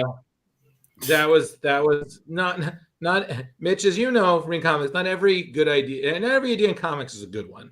No. And not every idea will stick. So. Well, if Marvel was DC, you would just wait 2 years and they would just throw it all out the window and start all over again. But Marvel doesn't retcon as often as DC does, so they're still sticking with that. And then Nick Fury's up on the moon. He took over for the Watcher because the Watcher died, and Nick is the guy on the wall now watching everything. And then Bucky took his place as the Guardian. Was it no? Or no? Maybe Bucky took it. No, Nick was the new Bucky. Watcher. Yeah. So No. Bucky took Nick's place, and then Nick was the Unseen. He was the replacement Watcher. With the and then Uatu came back, and there we are. Nobody ever did Nick have the powers of the Watcher? No, he was just chained to the moon. His because he contributed to Uatu's death. He was again forced to observe, but never be able to interfere. And that was that whole time when Thor lost, he wasn't worthy and he couldn't have the hammer. And there's a lot of good ideas that came out of that storyline, but it's all about execution. And sometimes it's like, well, let's not go there, you know? Mitch, do you love that all these childhood stories that we read growing up in the 60s, 70s, 80s, and 90s and 2000s are now on TV all the time, and it just doesn't stop? Yeah. I love it. That's why I was like, I didn't know the new Ms. Marvel. I remember the Carol Danvers with the bathing suit from the 70s and Binary and all the other iterations she's had. So I didn't know the Kamala Khan one. So I started watching that. I love that show. I love all the supporting characters. I love the mom and the dad. I love the brother. And I told you before, it's like a little Peter Parker high school. Oh my God, I've got to go to here and my friends are there, but I've got this bangle that's going to give me these powers and this group is after me and my grandmother disappeared. It's like so much is going on in 3 episodes. I'm like, if this is how the comic book was, I'm sorry I didn't go back and read it because I'm like, this is a really interesting origin story. I just knew her as the girl that had these big hands. Whenever I'd see the character, I'm like, so she's like Mr. Fantastic? I don't understand what's happening there. When she's got these giant hands everywhere, you know? So yeah, she just stretch and stuff, you know. But and how sad was it in the first episode? Letting her dad. Drew hasn't seen it. Well, this is not really a spoiler. Just how sad her dad was that he wasn't going to. The Hulk. Yeah. That was when I fell in love with the show because he was trying to do something to identify or be part of his daughter's life. Because we all have. Well, I don't know about Drew, but in Leo, but Velvet Joker. When you were dressed in all those costumes back at the con for your kid, trying to identify and get him involved with stuff, I saw you doing it. Yeah, my kids were never into it. They never got dressed up for comic stuff. But trying to be part of their world, trying to be cool and the hip dad. That's in episode 1, and it's heartbreaking to see because you go, I was that guy. I know exactly what he's trying to do. He's trying to get his daughter and him to still be buddies, though she's growing up, and it's just it makes you want to cry. That's why I was like, this is a great show. This is a great show. It's very Mitch, it was great. About a year ago, Logan started reciting the whole beginning of the 1970s Hulk TV show. Oh, really? And I was like, how do you know that? He goes, how do you not know how I know that? We watched it from when I was like 4 years old. You know, that Buzz Lightyear opened up a week or so ago, and all I can remember is my son Spencer dressing up as Buzz Lightyear when he was a little boy, and we had to watch the cartoons. And then my other son Owen was home, and I'm like, "You guys want to go see the Buzz Lightyear movie?" They're like, "Why?" I go, "Because he used to love that guy," you know. They're like, "No." But hey, yeah, listen. Every sibling had there was someone who was a Woody, and there was someone who was a Buzz. I was the Buzz. My sister was Woody. So that's just good old sibling dynamic right there. I'll tell you, my dad took me to James Bond movies when I was little, and he was a Sean Connery fan, and I hated Sean Connery because my guy was Roger Moore because I grew up in the 70s. Right. And I thought Sean Connery was this mean old man. Like, why would you like that guy? He's just angry, and this guy's fun. He's like, hello, let's have a martini and go shut the bad guys, you know. And my dad hated Roger Moore, and I'm like, I could see you're trying to get your kid into the stuff you like, and it just didn't work. Thank God my kids like Star Wars, but what did they like? Jar Jar, Qui-Gon. That was their star. I'm like, what are you doing? This sucks. You got to watch Luke and Han, and that's the real Star Wars. No, Mitch. My dad did the same thing. He was his Batman was Adam West, and me. Of course, I grew up appreciating that. But I'll always say, "Oh, this thing happened in Batman," and he'll just do, "Oh, I remember when." I'm like, "Oh my god, I know, Dad." No, Michael Keaton's up my Batman, and then I think my kids is Christian Bale. Yeah. So that's just the way it is, right? But he was like your dad. He was the one who introduced me to James Bond, Star Trek, and then classic shows that when I talk to people who admittedly are a little older, and I mention things like Time Tunnel. Yeah, there was a lot of people are like, "Oh my god, how do you know about that?" And I'm like, my dad grew up in the '60s. This was his Saturday morning cartoons. Yeah, aren't you glad though that you were exposed to all that stuff? And don't you think it honestly made you a more well-rounded, accepting person? In all honesty, Mitch, I can without say that, regardless of how cheesy, corny, whatever you want to say about the writing or special effects, everything, 100%, because the stories were original, the stuff was fun. You didn't need to take it too seriously. I mean, the logistics of Time Tunnel are absurd, but it was just fun to see where they ended up. Like they could end up in the Old West with Billy the Kid.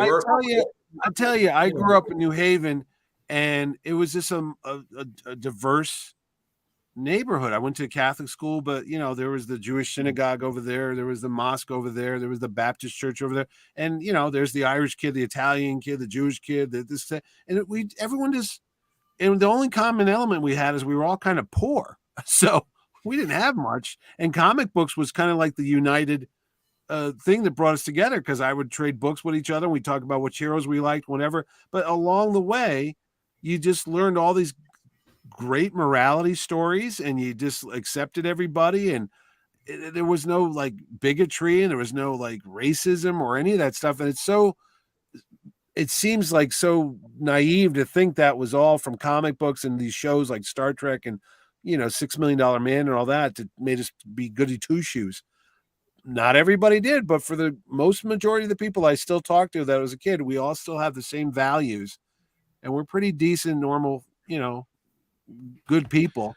And I'll equate that to comics. I always say, that was the best foundation I ever had, was being a nerd and learning about all these different worlds and cultures and all that stuff. And that's why I like watching Ms. Marvel, because I'm hoping that there's kids out there that might not be reading comics, but they watch these TV shows and they're out there going, oh, look, this is how life is if you're a Pakistani and you live in Jersey, or you live over here, and this and that. So hopefully it continues with the new comic fans and the science fiction fans, and all the things that we learned.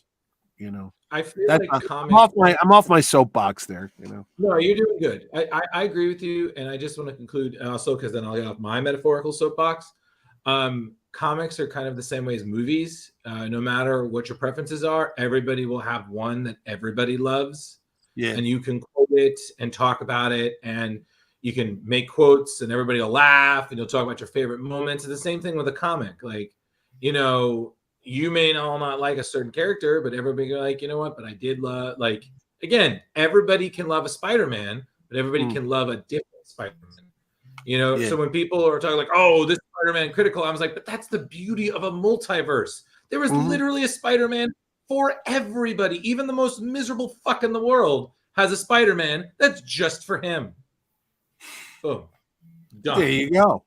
So all you miserable fucks out there, make sure you buy your tickets to Terrificon, July 29th to the 31st at Mohegan Sun.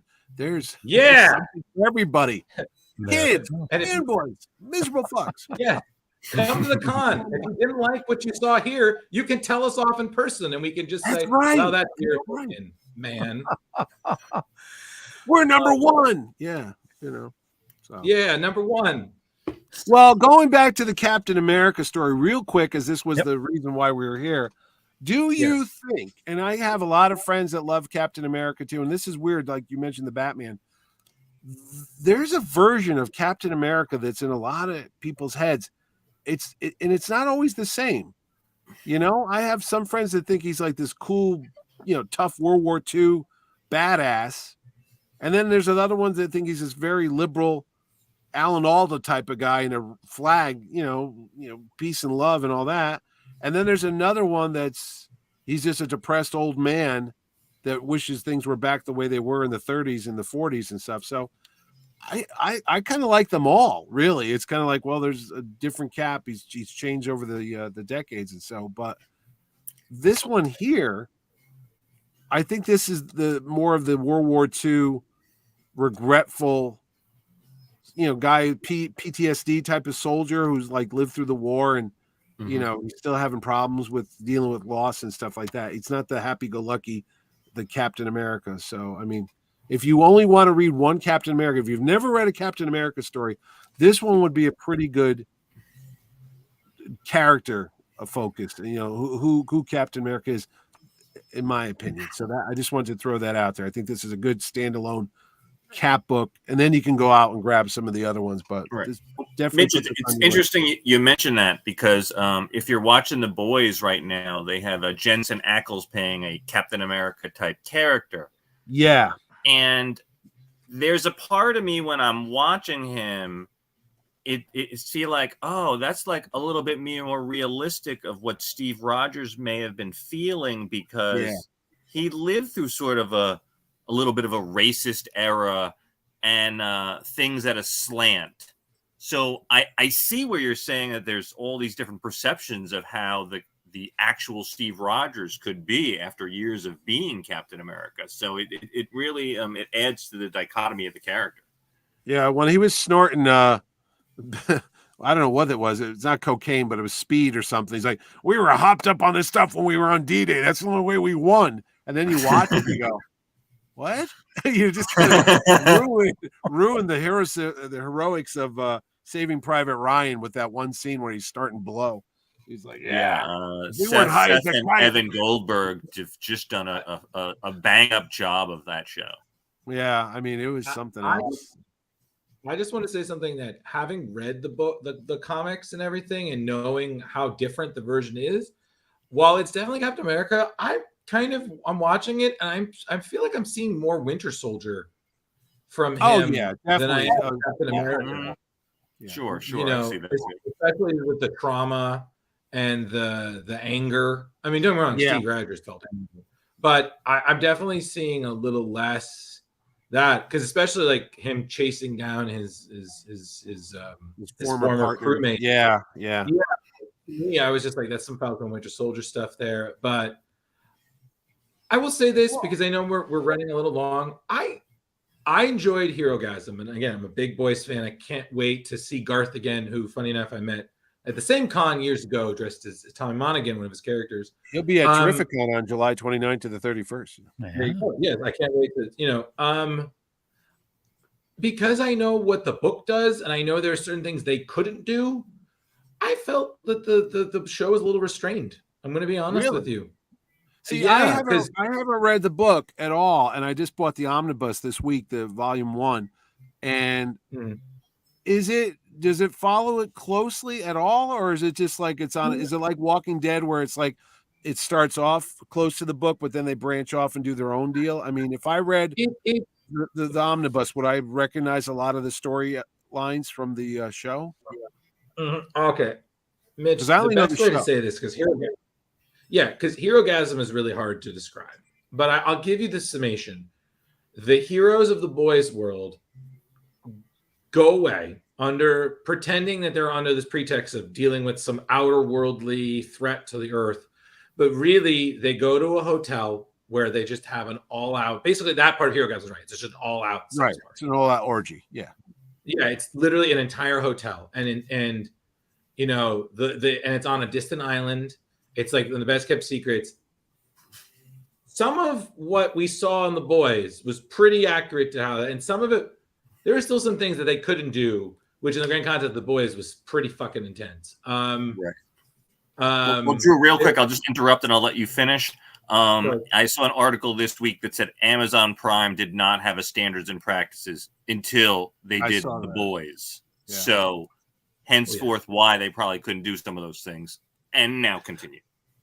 No, it's fine. I'm pretty much I've done. I've quote unquote blown my load already. Okay. So you hero-gasmed all over. Oh yeah, it's just like it's like mother's milk all over again. But is it a story or is it just a shock? Is it a real? Is there a good storyline going on? Like the characters are developed. There's a plot. There's something happening, or is it just all out?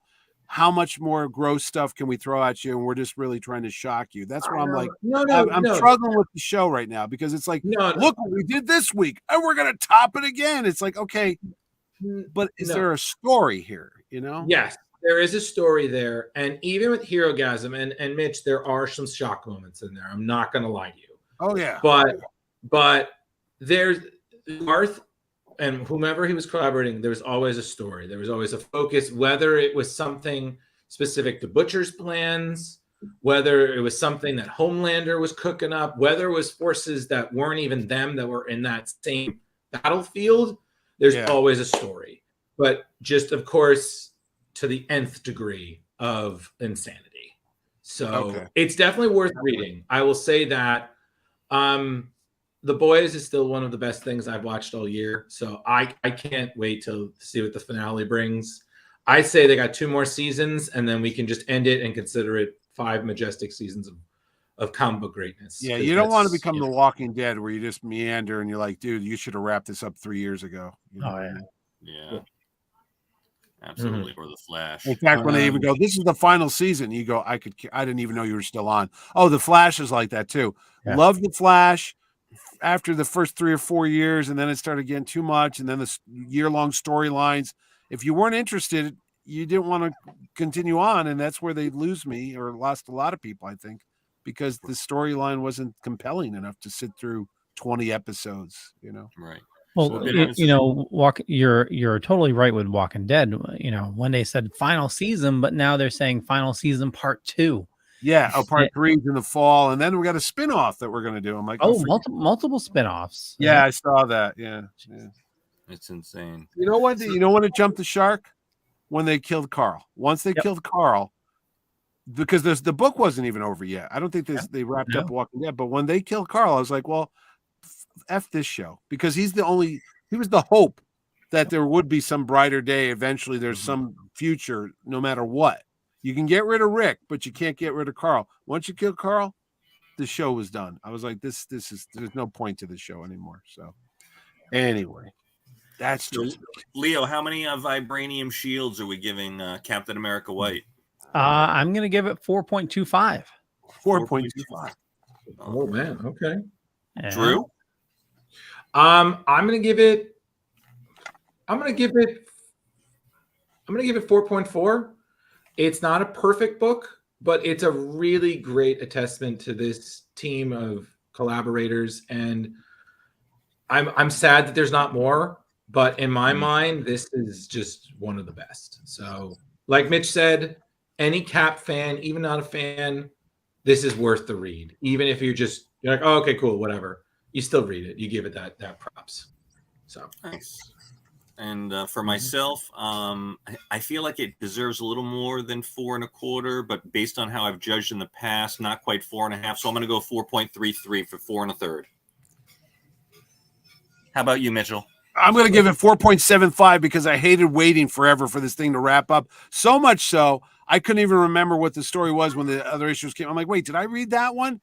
No, wait, I don't think and I bought it again. I actually have like doubles of certain issues because I'm like, I don't think I read this. Then you read and go, wait, I read this about a year ago. And then like, what the hell? So this was the best way to read it, was all self-contained in one thin book, because waiting for it to come out it was worse than the Camelot 3000 year-long wait for issue 12 back in the 80s. You don't even know what that was. But. Well, that is the beauty of why we do this show. For number one, people that don't know these stories, and number two, they are now all inclusive into these nice omnibuses. So yeah.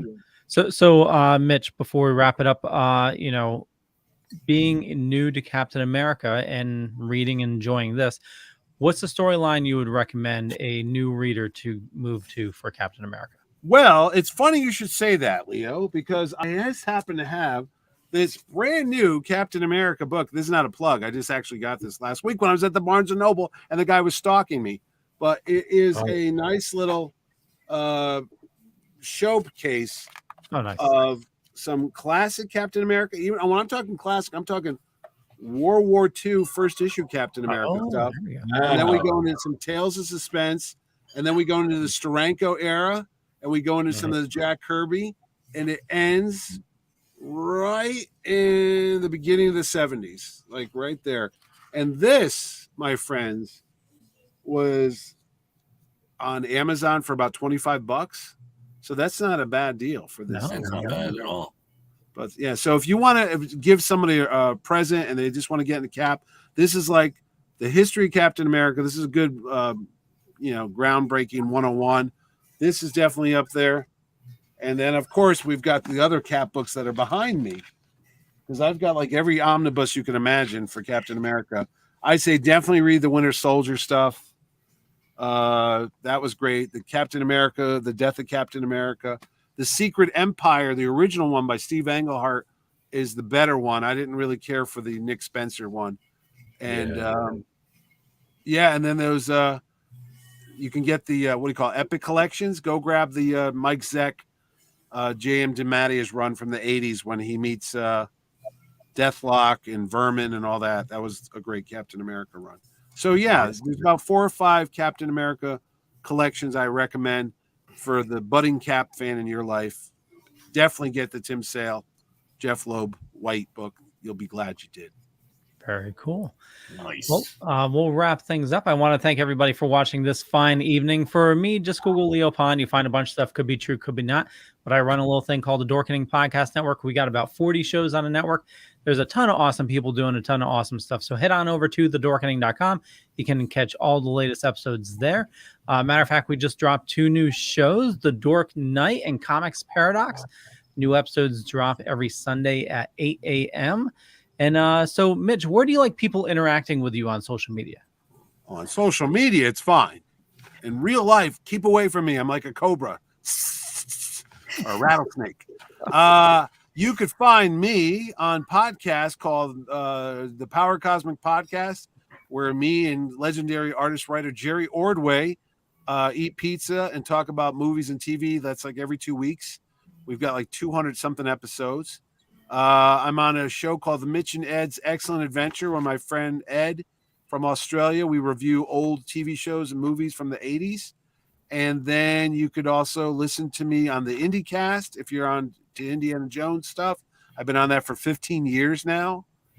All Indiana Jones. We got a new movie coming out, so we're getting ready again. And I think that's about it. And then you can see me on Terrificon, the website, the Twitter thing, the whatever called the Instagram. I'm about to start doing a TikTok. If I can figure out how to do it, you'll see that soon too. So everything Terrificon, I'm it. I'm the guy. Awesome. There are some apps that will allow you to upload to TikTok via your computer, so you don't have to use like your phone. Oh, that's what I was trying to figure out tonight. Like, how do I do this? Yeah. Mr. Drew. Oh, it's me. I'm Drew. I do this with these guys. I'm on Facebook. I'm on Instagram. I do stuff with the Dorkening. I'm very busy. I'm really looking forward to going to Terrificon. It's the only con I'm going to this year. We're going to be there. So if you want to get a photo with us and be a part of one of our crazy rants, Dorkening, Terrificon, Mitch Hallock, after party, pizza, Johnny Rocket. Later. Velvet. All right. Well, this was another great show. You guys know me as Rich Davis on Facebook, Velvet Joker 2021 on the gram. You can catch me here every Tuesday night on the award-winning Splash Pages with Leo and Drew. It was great having Mitch tonight. Always nice seeing an old friend, and we cannot wait to see you in 4 weeks at your super production of Terrificon at the Mohegan Sun last weekend of August. Get your tickets now. What are you saying? Oh, July. I'm sorry. That's what it used to be, didn't it? Mitch, time to go to sleep. Used to be. See, that's why I'm not your marketing guy. I'm not on the intern team. No, it used to be August, and then we got pushed back to the end of July because a certain other big convention in New England, Boston, took my dates, and I didn't want to have a pissing contest with them because honestly, we have the same vendors, we have the same fans, and you don't want to be a dick. And you go, okay, I'll Not move back really. a week, and you do that. So, I'm the better man, the bigger man. I just go ahead. It's all you, good. You have that. I'll take this. There's enough fans for all of us. We try to make it all peaceful. God, if you people knew the behind the scenes drama of the con world, you'd be like, are you fucking kidding me? Oh, I have. Stay tuned for Mitch's book in 3 years from Yeah, now. that's the title of it. Actually, are you fucking kidding me? Yeah. There you go. Because in the end of it, at the end of it, boys and girls, we're just trying to make people have 3 days of fun fandom, just to go meet people, buy some books, toys. That's all. Oh yeah. Well, not like considering the state of the world, Mitch, we need it. So Yeah. It's not like we're trying to destroy another country or anything, or take over the world. It's just about having comic book fun. Yes, creating some great memories. Totally. And more fun later. Yeah. All right. Well, with that, we'll catch you guys later. Bye. Peace out. Bye, everyone. Bye. This is a good one too.